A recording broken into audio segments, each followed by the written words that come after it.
The key to success is preparation. Yes.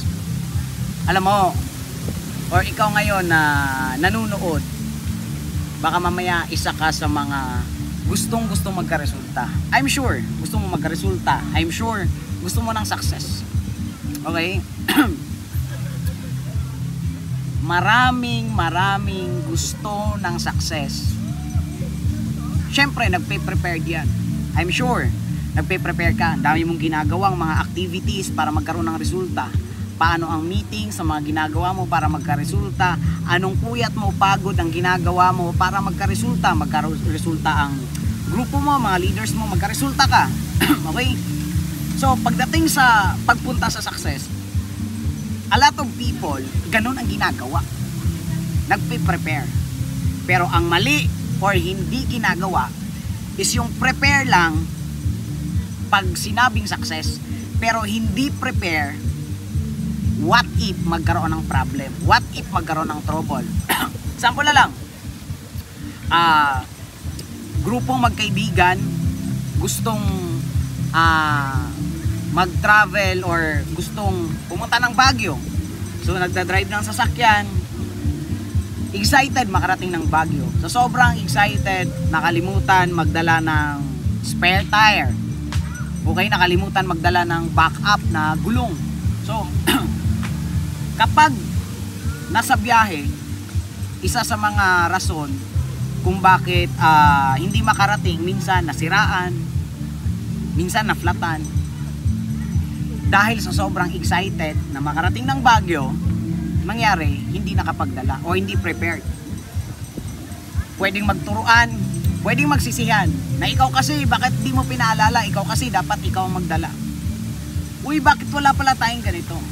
So hindi sila agad-agad makakarating unless may dumaan at tinulungan sila, or naghahanap sila ng mekaniko dahil nasiraan sila, or maghanap sila ng magbu-vulcanize ng kanilang gulong kapag naflatan. Bakit yan yung example ko? Kasi sobrang daming tao na lalo na ikaw ngayon networker ka, especially kung nasa Dow Elevate ka, hindi ka lang dapat prepare doon sa destination mo, doon sa success. Dapat prepare ka din paano ma-maintain para makarating talaga sa success. Kasi maraming ganon. A lot of people, grabe ang ginagawa, activities, team building, pa-meeting, puyat, ang daming ginagawa para magkaroon ng resulta. Nung nagka-resulta na, minsan nakakalimutan na sobrang nag-i-enjoy. Pag nagkaroon ng pagkaroon ng transition, pagka nagkaroon ng mga trouble, nagka-problema sa grupo, nagka-problema sa downline, hindi na prepare, na panghinaan na, nawawala na sa focus, yung iba nagdadamdam, yung iba nag-i-emote, yung iba nawawala na sa tamang direksyon, yung iba sinisisi ang ibang tao. Okay?